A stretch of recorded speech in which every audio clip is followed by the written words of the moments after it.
but everyone's here, so you only missed the beginning. Okay, so that's really the basic question that all is about. Okay, can W equal QH, and if not, what can it equal, and what is the role of the cooler reservoir? So these are questions we're going to like explore as we talk about a 4-step cycle. And actually, before I say much more about this, I'm going to show you a little video of a heat engine. It's not quite the heat engine that that I'm talking about here, because it doesn't have a specific hot reservoir and cool reservoir where we're able. Well, let me go back to this. Yeah.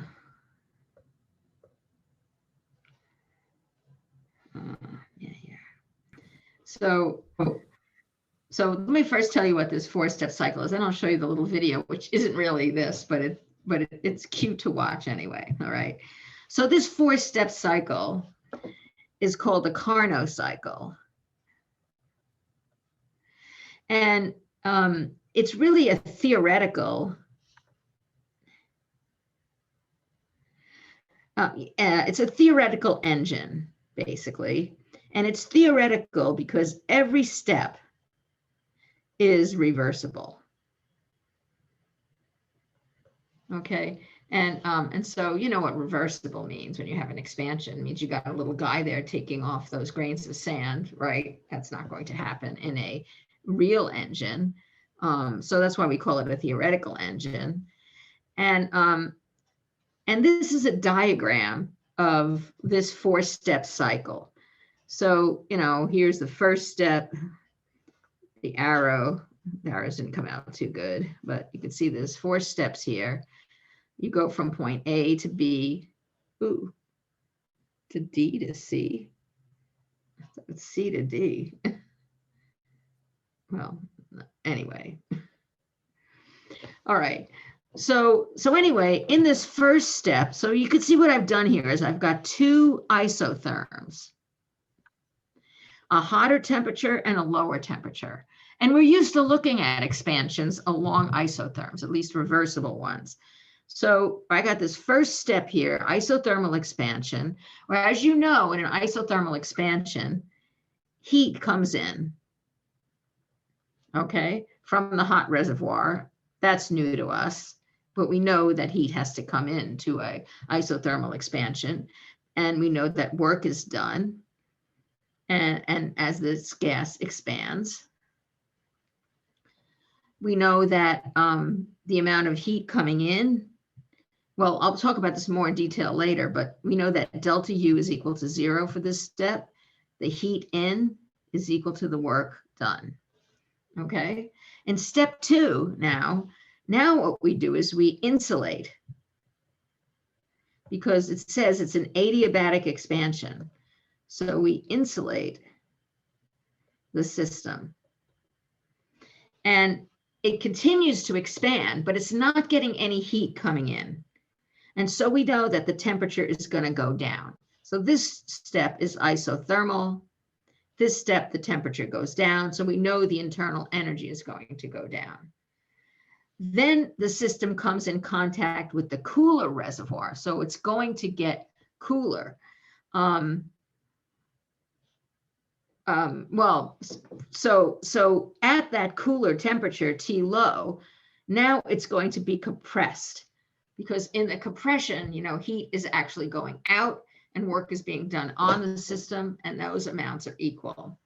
And finally, we have an adiabatic compression, where now the system is insulated. And now what happens is, as the system compresses along this path, that the temperature actually goes up. So the internal energy goes up. So there's these 4 different steps that restore the system to its original state. So this is why it's called a cycle. It goes from, you know, A to B to C to D, and then back again, you know, so it's restored to A at the end. So I'm going to show you a cute little heat engine which you'll notice that there isn't any movement of the gas into a place that's insulated from a place that's not insulated. I believe that the air flowing around this this piston system, this teeny little piston system, is the cooler reservoir, and the flame is providing the hot reservoir. But I just want to show you what, what a simple system like this could look like, even though this is oversimplified for sure. Let me stop that.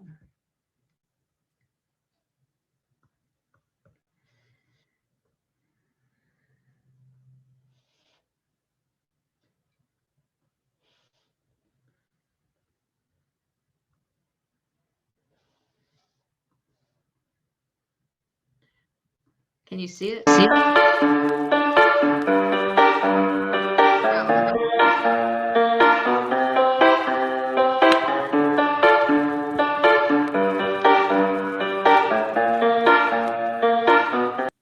Oh, sorry.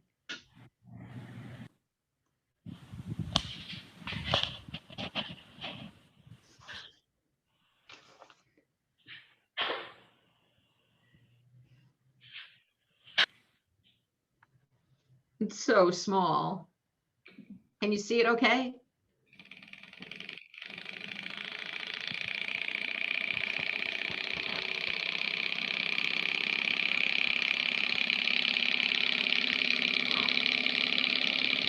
So I hardly think that this is being restored to the same initial temperature every time. It looks to me like it's being heated continuously, and it's continuously going to be transferring some heat out to the environment as the cooler reservoir.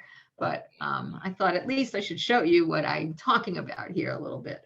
You've got this thing, this expansion, this gas going in and out with this piston, and you've got a mechanical coupling, and this could be used to do something besides just spinning that wheel, although it's very small. So really that's probably most what it can do.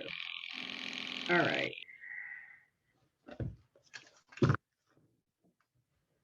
So that just gives you an idea of what we're talking about. Dr. Cooley, can I ask a quick question? Sure. It's actually on the two isotherms. Well, let me go back to that, okay? Yes.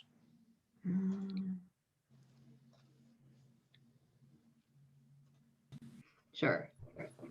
So from in step 3, from C to D, yes. The isothermal compression, does temperature stay the same or does it rise slightly? Or no, this is an isotherm.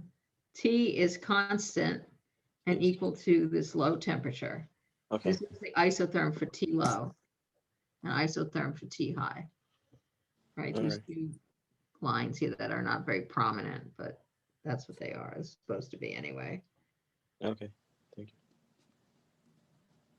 Well, I did a crappy job, but That was my only question. Thank you. Now I'm like obsessed with this. All right. Okay. So, right. So the book actually does a lot with this Carnot cycle that I'm not going to do. So the book actually uses the Carnot cycle to show that for a cyclic process, the delta U is equal to 0, and also that the delta S is equal to 0. So this is kind of a sort of a proof, at least for this type of, for Carnot cycle, that entropy is a state function. Remember that?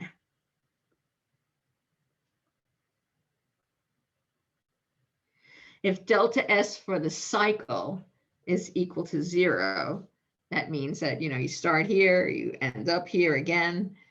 If you have, if this delta S is equal to 0 for that cycle, it means that S depends only on current conditions, not on path. And the same for the internal energy, but we don't use it to do that, okay?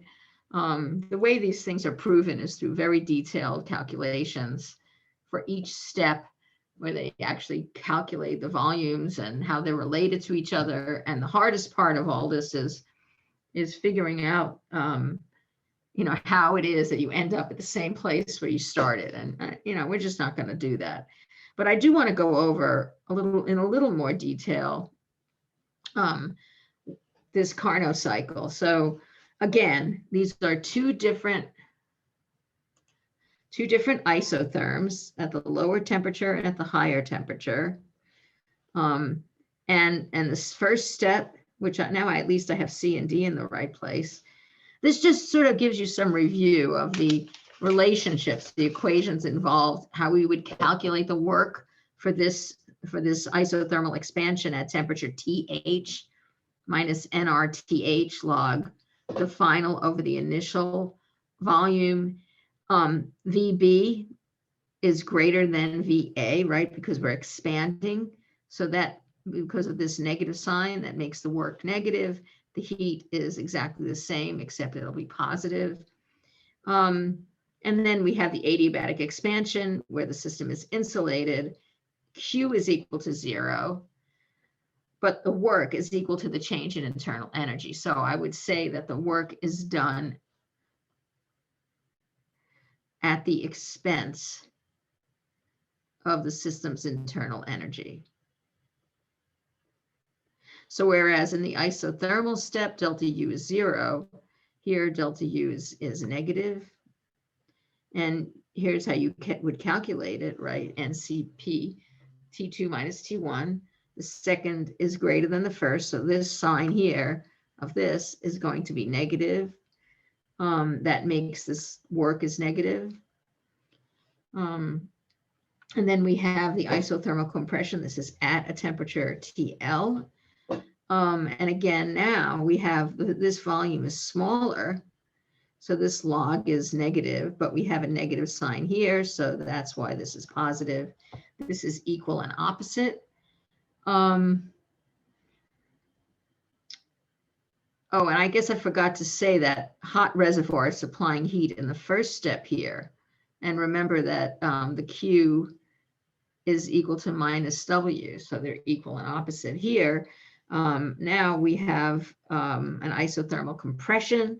So heat is leaving the system, but still, again, the heat and the work are opposite. Delta U is equal to 0.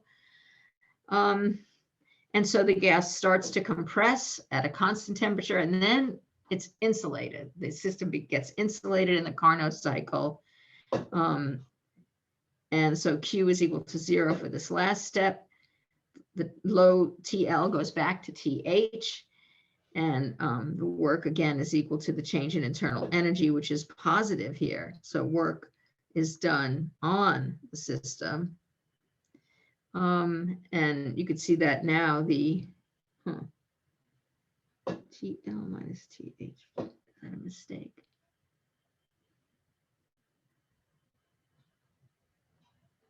No, that's right. No, that's wrong. It should be TH minus TL. Wow, all right, because this has to be positive, right? Delta U is positive. Now, another thing I wanted to show you is if you look at the work, the total work that's done in this process, and I'm starting with one isotherm, and then I have another isotherm. And let's say I start over here, okay, at a certain pressure and a certain volume and a certain temperature, which would be TH. And I have my isothermal expansion.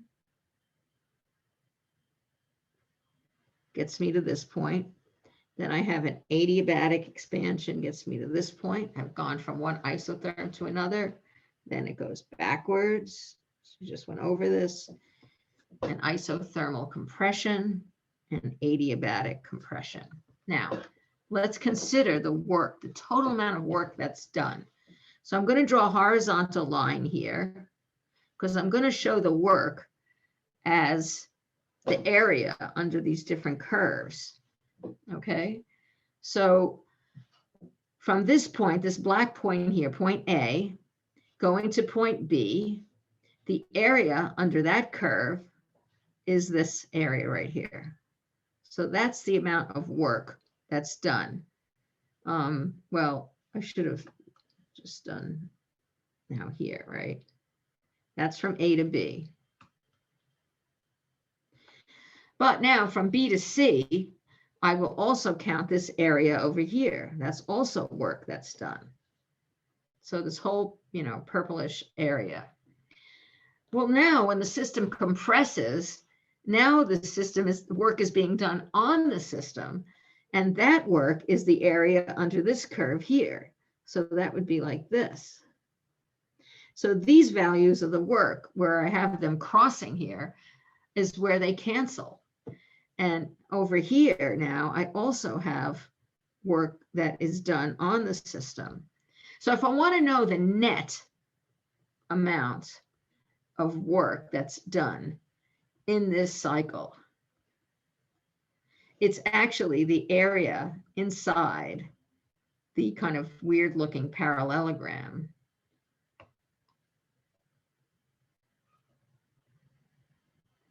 It's this area in here where we only have the one stripes going one type of stripe. Okay, so this here was the work done on the system, and this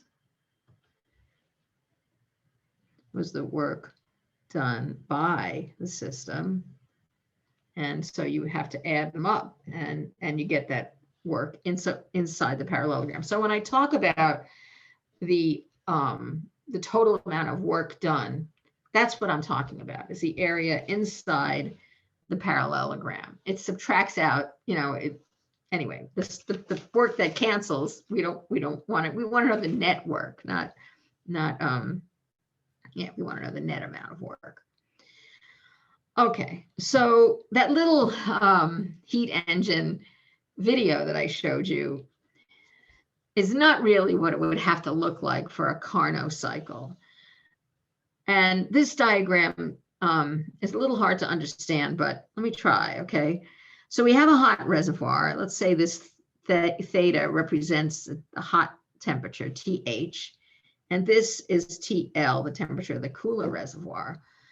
So what's kind of hard to visualize is how you could actually have a fluid that's operating a heat engine that goes from a place, first it's in a place where it's in equilibrium with, with the hot reservoir. Then suddenly it's insulated from the hot reservoir. Then suddenly it's in contact with the cool reservoir. Then suddenly it's insulated from the cool reservoir. So one way to think about this actually happening, if you try to do this in real life, would be to have the fluid actually moving around. So the fluid could move from chamber to chamber. And I guess it would be through these pipes, okay? And then it would end up here. So while it's there, this is showing you some kind of a cross section of a piston setup. So here it is, it's in contact with the hot reservoir, right? So it's in contact there. And then it's going to undergo this expansion, okay? Then it'll flow through here to this space where here it's insulated, right? Here's the insulation. That's what this stuff is here, okay? And it'll continue to expand, but now its temperature is going to go down, and then it's going to go over here, and it will be in contact with the cooler reservoir, where it will be compressed, and then again it will be pushed into this other chamber here where it'll be compressed further, but insulated. So, it is possible to run an engine this way. And so that's why I decided to show you this diagram. And this is all the mechanical coupling together that have been, put together, interconnected in such a way that provides for continuous running of this engine. So there are ways to do this. It's not, well, of course, you couldn't do it reversibly, but,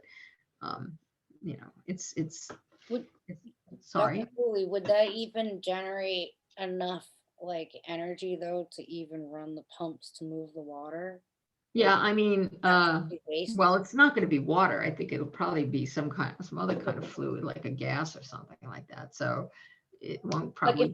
if it were a liquid, it would just be ridiculous, right? Yeah, I mean, Is that why it's mostly it's not really for, gas? yeah. Well, that's one of the reasons why.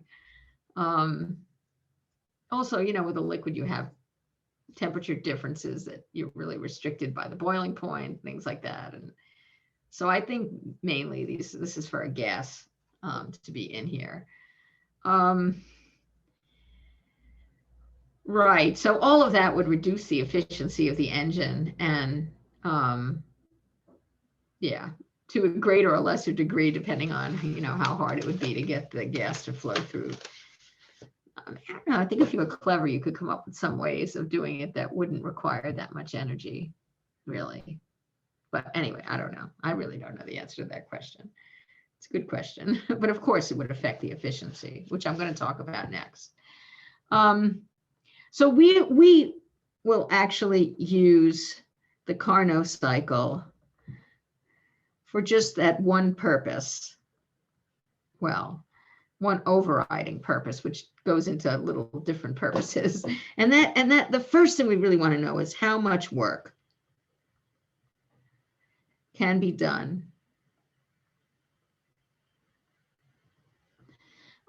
for a given input of heat. And I've said this before, so I'm just reiterating it. And in the end, what we're going to calculate, what we call the Carnot efficiency, epsilon. And epsilon is simply the ratio of the work done to the heat that went in. Okay, so the efficiency of a heat engine clearly is a measure of how well the engine converts heat to work.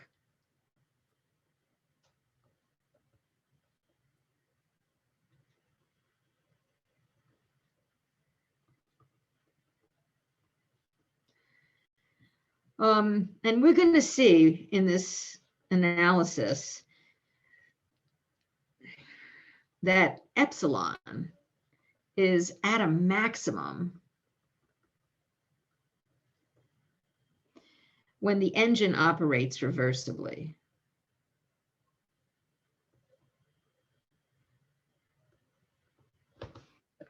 Okay, but there really are not a whole lot of reversible heat engines out there, right? How many reversible heat engines exist in the world? And the answer, of course, is zero, really, because you're not going to have, reversible process happening on its own. Only spontaneous processes happen on their own. So the efficiency of a real engine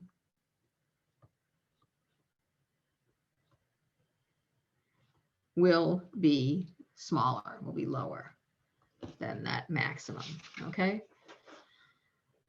So I'm going to just start with sort of a schematic representation. So I started with a schematic, and now I'm going to give you a schematic of the schematic, right? So I'm making it even, simpler.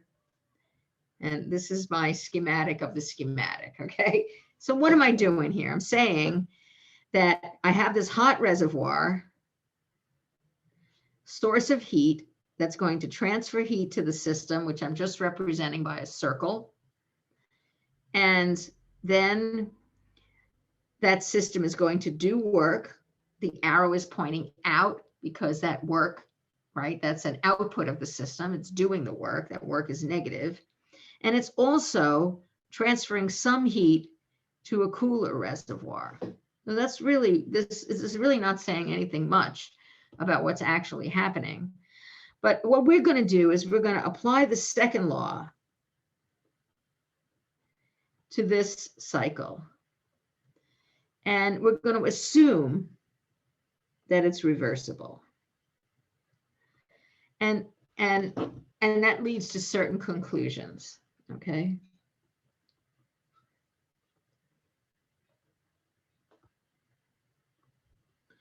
And actually what we're going to do is compare the reversible result to what would happen, or what happens if it's not reversible.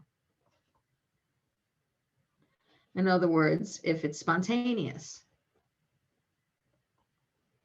Okay, so we're going to start by finding delta S surroundings for this cycle. And then the second thing we're going to do is we're going to use the fact that delta S will equal 0 for a cycle. So if it's something that comes back to where it started, the delta S has to be 0. So, so here's the beginning of it. All right, what can the laws of thermodynamics tell us about the work a heat engine can do? And if we're going to start by looking at the delta S surroundings. So what is delta S surroundings? Well, I've been using these equations for a while now. dq sur over t sur integrated. That's what delta S surroundings is.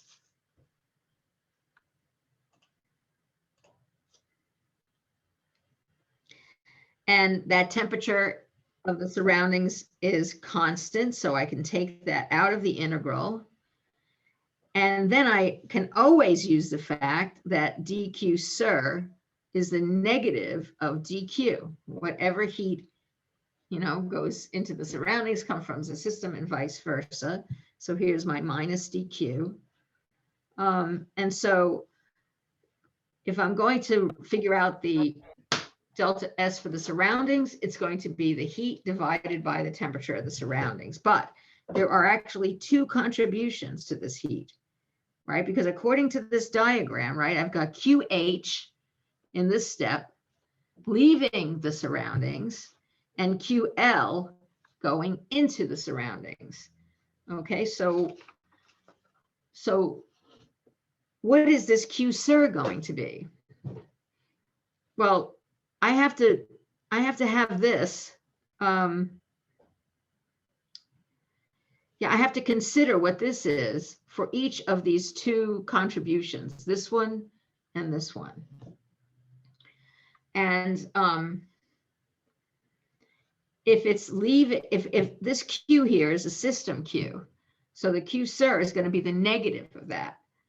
So so in other words, this heat here that's going into the system in this first arrow, it's actually leaving the surroundings.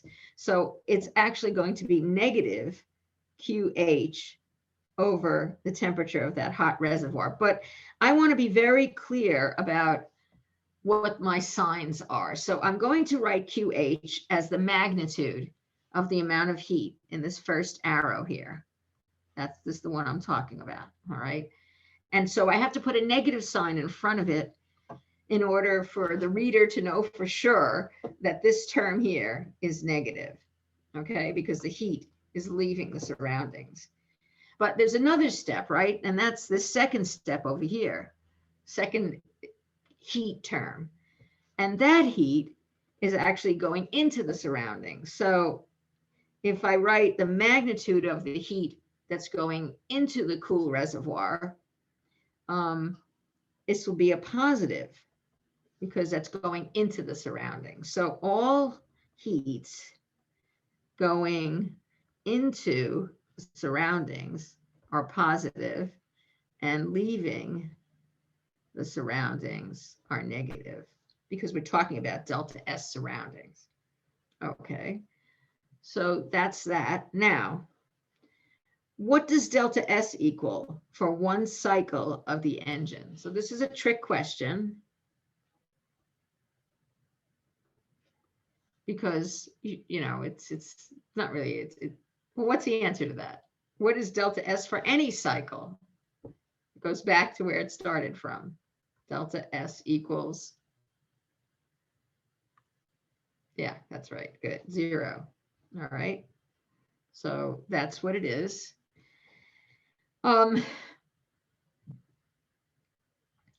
So that means it's 0. So what does the second law tell us now about the sum of delta S and delta S surroundings? So this is a second law, period. Delta S SIR plus delta S. What does the second law say it is for a reversible process?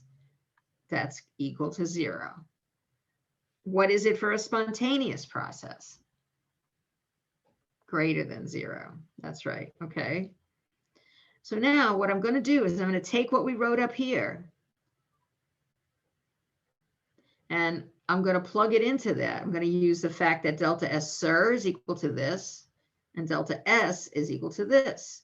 And I'm going to add them. So what I have here is delta S plus delta S surroundings is equal to 0 for the reversible process and is greater than 0 for a spontaneous process. Well, delta S is 0 and delta S surroundings, well, I can just copy that down. That's minus QH over TH plus QL over TL. Okay. And here I have the same thing, except this is going to be greater than 0. So 0 plus minus QH over TH plus QL over TL is greater than 0. So I'm just going to get rid of the 0 here. I have minus QH over TH equals QL over TL. And here I have the same thing, but it's not an equality.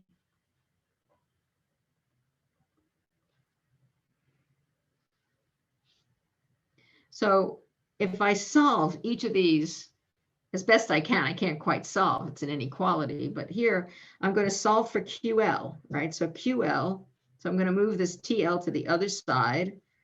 I'm going to have QL equals,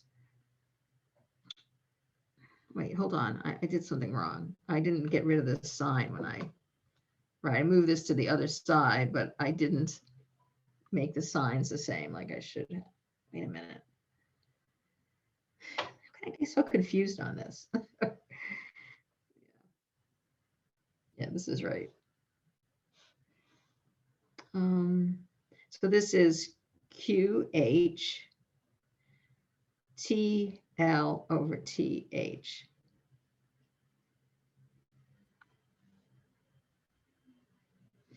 And here, wait a minute.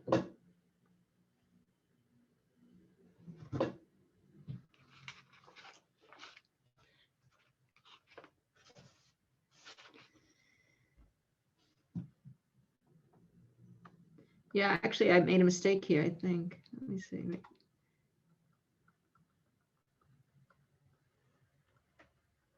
I think I might have had it backwards. That's what it is, right? Because when you put this in the other side, that's what it becomes. So I might have had that backwards. I don't know. So now, this, if you solve for QL, is greater than QH TL over TH.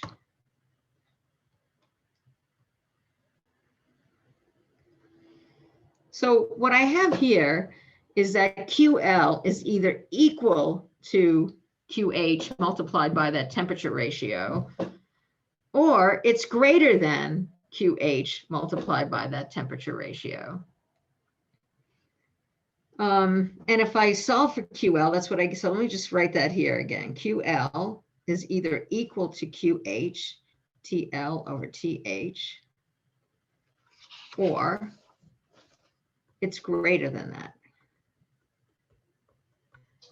And it's greater than it if it's a spontaneous process, and it's equal to it if it's a reversible process. Now, all of this absolute value stuff, I don't want to deal with it anymore. So what I'm going to do is I'm just going to get rid of all those absolute value symbols, but you have to keep in mind that QL is equal to the magnitude of QL and the same for QH.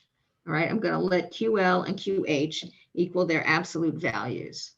So I'm just going to rewrite it now as QL is QH TL over TH, and QL is greater than that.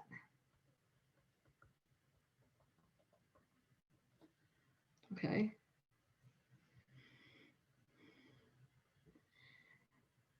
So I have these two conclusions, one for reversible and one for spontaneous. So when you look at this, you can summarize it in a way. You could say, well, what can you actually say about the amount of heat that goes back into the surroundings?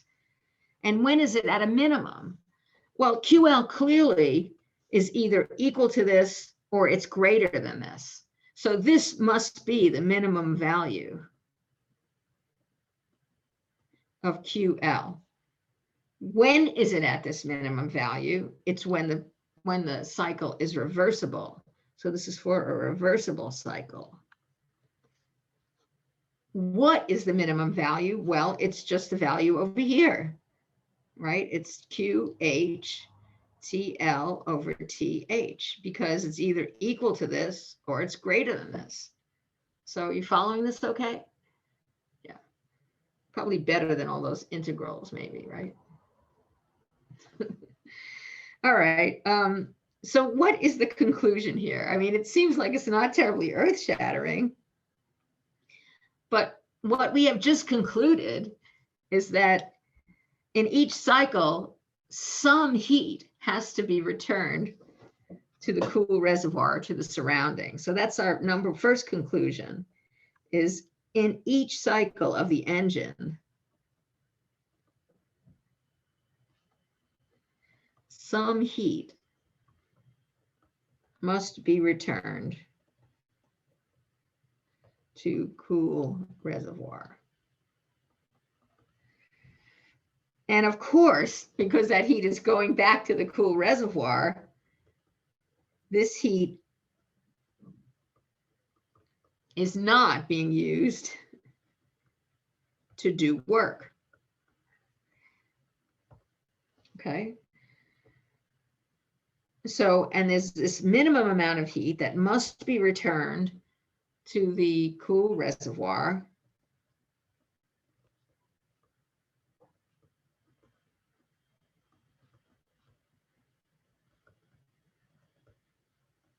to the surroundings is QH TL over TH. Now, can this ever be zero? That's a good question to ask here.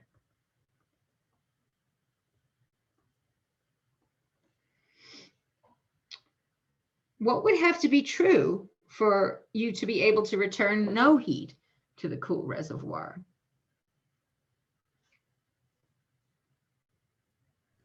Wouldn't it all have to be used?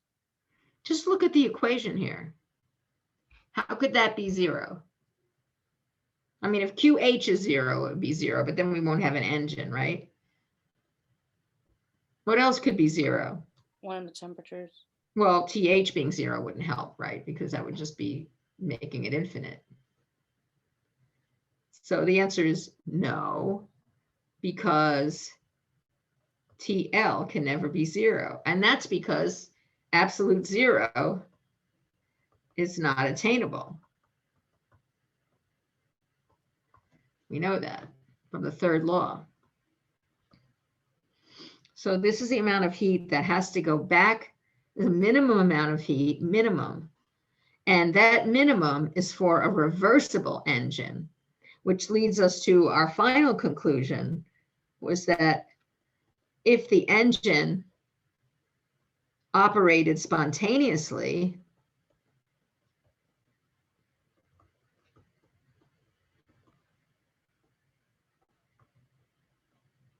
even more heat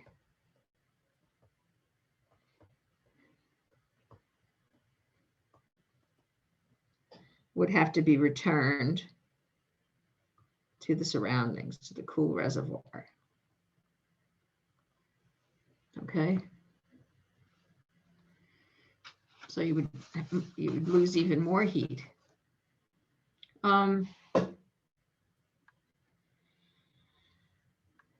that right there tells you that we've sort of answered our first question, really. That it was we answered the question, can you get all that? Can all that work? Can all that heat be converted to work? You know, can all of QH be converted to work? And the answer to that is no. Some heat has to go back to the cool reservoir. So we already know that. Now I'm going to move to the next part of this. We've used the second law. We've gotten to this conclusion. We figured out what our QL minimum is. This is QL minimum. Now we're going to go on and apply the first law to the same system. All right. So delta U is Q plus W, but we're going to do things a little bit differently, right? We have, first of all, we've got two terms we have two Qs. We have a QH, we have a QL, and then we have the work. And we know that work is done by the system. And we know that that QH is coming into the system and QL leaves the system. And so what I want to do is to continue with all of these parameters. Well, I didn't have work before, but I had the Qs. I still want them to be the magnitudes. Okay, so we're going to have QL and QH equal their absolute values. It's just their magnitudes. And we're going to do the same thing with the work. We're going to let W equal the absolute value of the work. So that means we have to include all our signs explicitly. So that means our delta U will be, okay, so QH, that's coming in. So that's positive. So I'm just going to leave it like that. That is a positive quantity. The magnitude of QH, that's the amount of heat coming in. But the system is losing an amount of heat QL, and it is doing an amount of work W. So these are all, I'm making all of these positive. These are magnitudes. Okay. And so that's what my delta U is. What do we know about a delta U? What do we know about a delta U? Oh, by the way, this W, this is referring to that area inside the parallelogram. This is referring to the net work that the system does. All right, which is negative.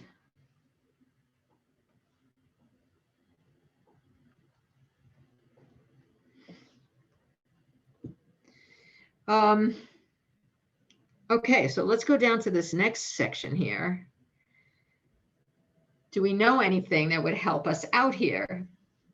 What is delta U for one cycle of this engine?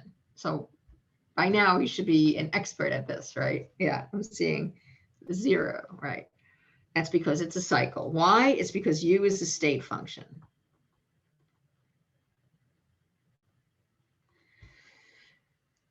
So that means that I could solve for this W. So basically what I'm going to use is take this equation here, delta U is QH minus QL minus W, and set it equal to 0. And when I do that, W, I'll put the W on the other side, is QH minus QL. So I'm going to write that in here.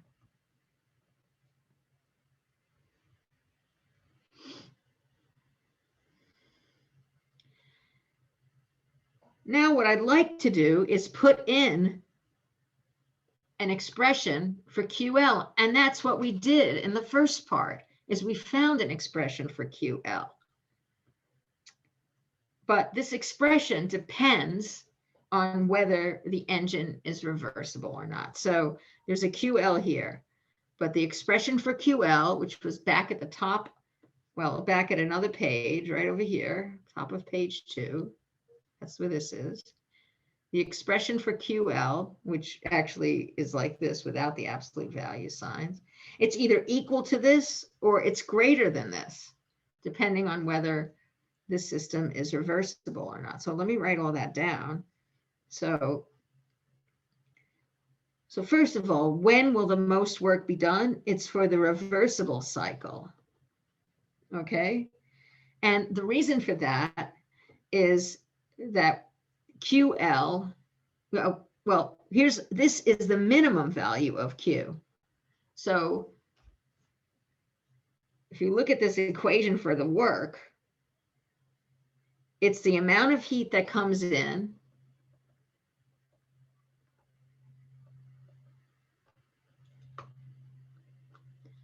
minus the amount of heat that is transferred back to the cool reservoir. So that is QL, right? This is QH minus QL. And when is this work, which is equal to this difference, when is it going to be a maximum? When QL is a minimum. So that is for the reversible cycle. So you see that?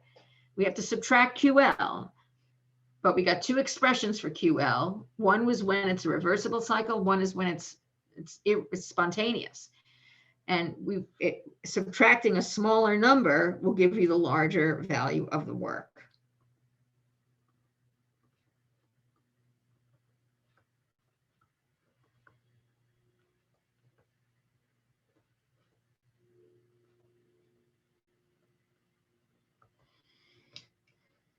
Okay, so work is max when QL is minimum. And that's for a reversible cycle. Okay. And so now I can go ahead and put that in. I could say, okay, so the maximum amount of work, this is W max, equals QH minus QL minimum, which is equal to QH minus QH TL over TH. Remember, that's the expression that we got for QL minimum.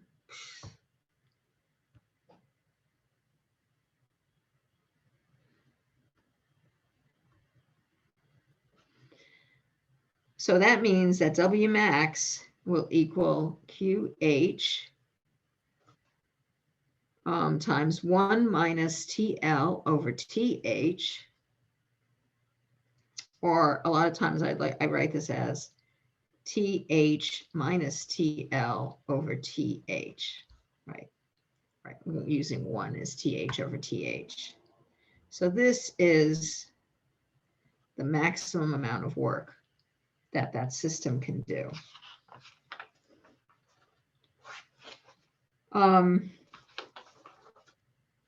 So if it's spontaneous, so this, I know this is the maximum, so I know the work is going to be less than this.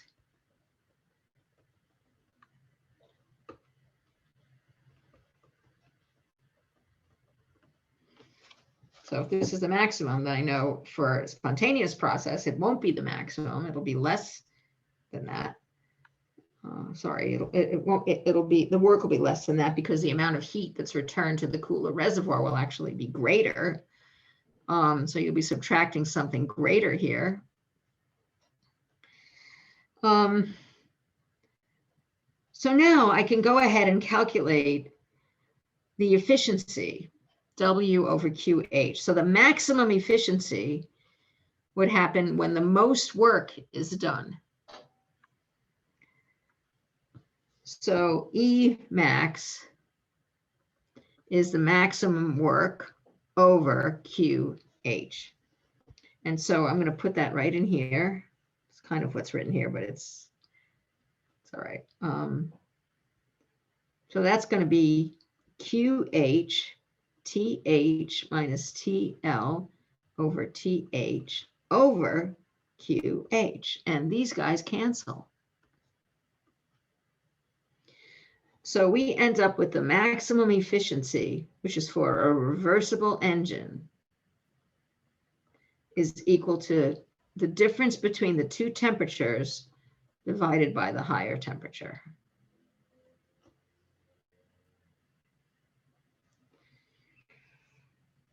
So if we look at this equation here,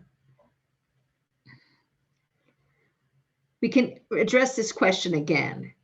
Can the efficiency ever be 1? Right? Remember, this efficiency is the work, this is the maximum work over QH. Even that maximum work can never equal QH because this efficiency can never equal 1. Because if you look at it, all right, TL, the only way that this efficiency could equal 1 is if TL were 0 or TH was so large that TL was negligible and could be neglected. So if TH is infinite, so epsilon could only equal 1 if TH is infinity or TL is 0. All right, now both of these are impossible. This is impossible because of the third law, right? And this is impossible because you can't have an infinite temperature. So that means that you never can have an efficiency of 1, even for a reversible engine.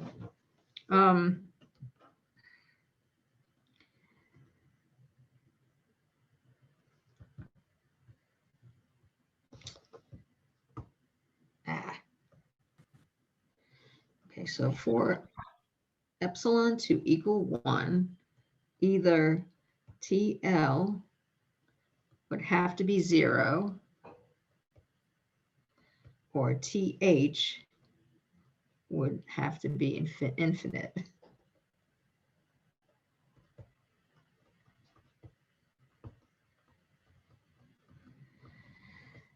Okay, so now the first law. Sometimes the first law is referred to as you can't win, right? So why would it mean that? Okay.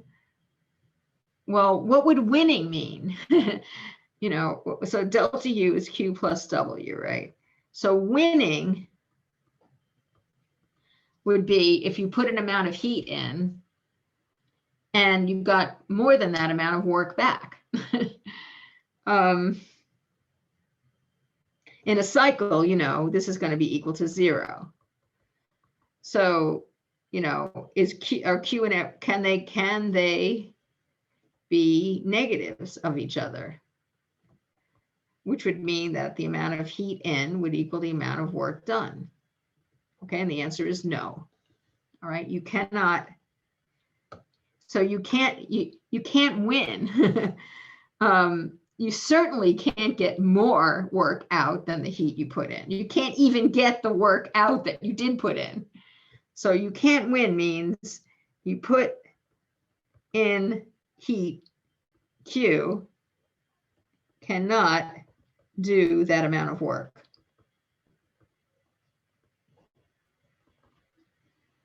Okay.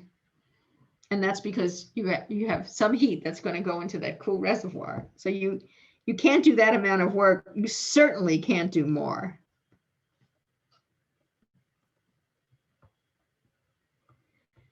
Okay. So the second law, though, told us that we had to put heat back into the cool reservoir.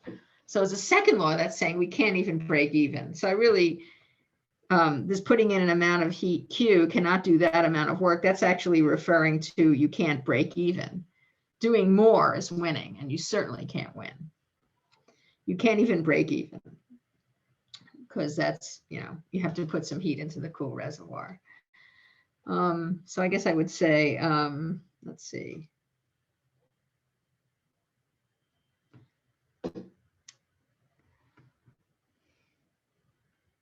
I really just said it. Must return some heat to cool reservoir. That can't be used to do work. So there's going to be some loss. Okay, so you can't even break even. And the third law, well, I think this is mostly a gimmick. You know, the first law is you can't win. The second law is you can't even break even. The third law is you can't get out of the game. I kind of think this is kind of a lame, actually. Maybe I would say if the low temperature could be 0, then the minimum heat could be 0, and you could stop the engine and not have wasted anything. You could get back all the heat you put in, but it doesn't make much sense, really. I guess I would say that if the third law is you can't get out of the game, so if there were no third law, you could have a T low equal to 0. And you could stop the engine and not have lost anything, I guess. But it's pretty lame. It sounds cute, but it really doesn't have much. There's not much there. But the first two of these are really true. You know, you can't win. You can't get out. You can't win. You can't get more work out than the heat you put in. You can't even get the same amount of work as the heat you put in. And okay, you can't get out of the game. Well, more seriously, there's something called the Kelvin statement of the second law, which says it is impossible in a cyclic process to take heat from a reservoir and convert it to work without at the same time transferring some heat from a hot to a cooler reservoir, because that's kind of what you're doing. I mean, the system's in between, but that heat did come from the hot reservoir and it does end up in the cool reservoir. So basically what it's saying is if you're going to do some work, you're going to have to waste some heat.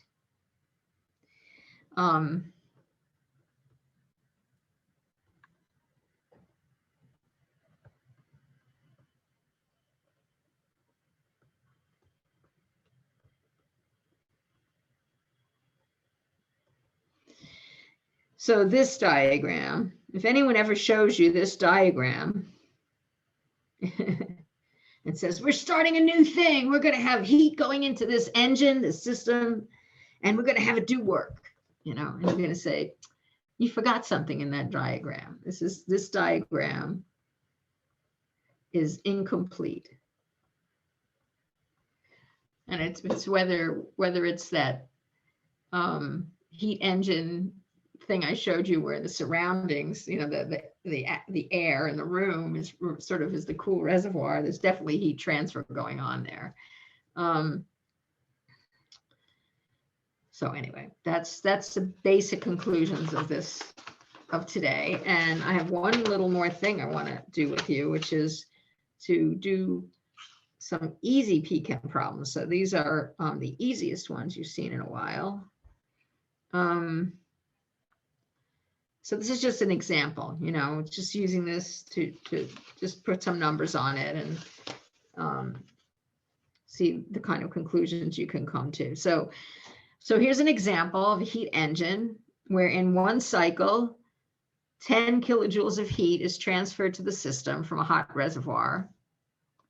So we have a diagram like this. Here's our system. We have 10 kilojoules coming from the hot reservoir. And then 6 kilojoules are returned to the cool reservoir. And you know that some work is done, but that's not given. And it asks you, what is the efficiency of this engine?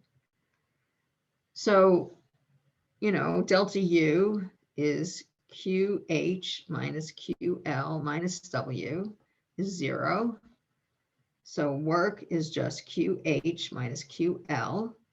So it's 10 minus, let's put a few more sig figs in here. Okay, so that's 4.0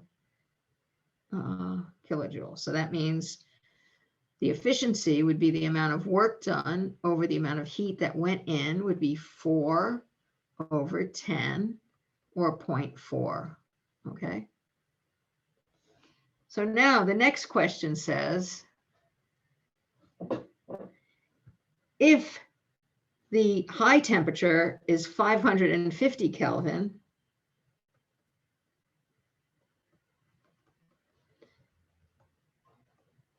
and the low temperature is 300 Kelvin,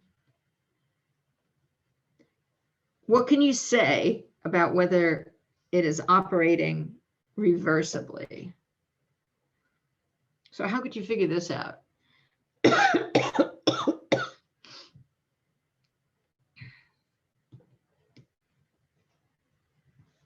What's one way you could do it is you could figure out the efficiency from T high minus T low over T high. And see if that equals this efficiency, right? Because this is the maximum efficiency, E max.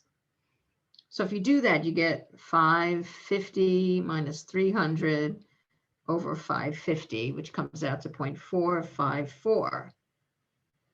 And you see that that's actually greater than what we calculated up here. So that's greater than 0.40. So this engine is not reversible. There's another way, I guess you could do it. You could calculate the minimum heat, which we know is QH times TL over TH. So that would be 10 times 300 over 550, which is 5.45 kilojoules. And you look at this and you say, oh, this is smaller than 6, right? We have 10 kilojoules is QH, QL is 6. This is smaller than 6.0.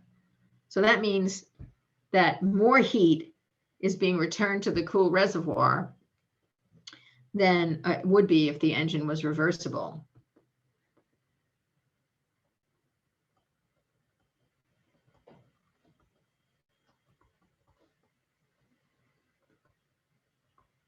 Because if it was reversible, it would be transferring that much heat.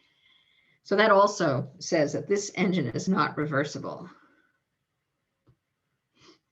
So if it did operate reversibly, how much work would be done and how much heat would be returned to the cool reservoir? So here, you know, we start with the E max is 0.454, right? And that's going to be the work over 10.0. So that would make the work 4.54 kilojoules. And that would mean QL, well, it's going to be 10.0 QH minus QL minus W equals 0, right? So, wait, did I do that wrong? No. Yeah, equals W, right? So W here is 4.54. So what number would be subtracted from 10 to get that? And it's just the same as this number over here. It would be and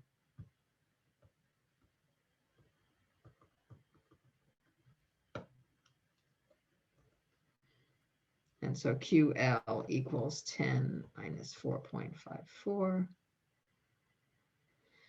which is 5.46 kilojoules returned to the cool reservoir. So I think those problems are easier than some of the other problems that I've given. So I'm done for the day. Because the next topic that we're going to do is free energy. We're going to start free energy next time. So, Dr. Cooley, there would be only a tiny bit less. Well, I mean, this engine wasn't that bad, right? It was returning 6 kilojoules instead of 5.46 kilojoules. So Oh, okay. it was 0.4, and the Carnot, or the maximum efficiency, is 0.454. So it's not that different. It's probably very unrealistic right there, but there you have it. So yeah, so that's like a completely different application of thermodynamics, right? Yeah, so I hope you like that. A little bit different today. And I think we're done with the worst of the derivations and everything. I mean, there are more, but I think that the entropy unit that we just did, is probably the hardest one. And I just got I have these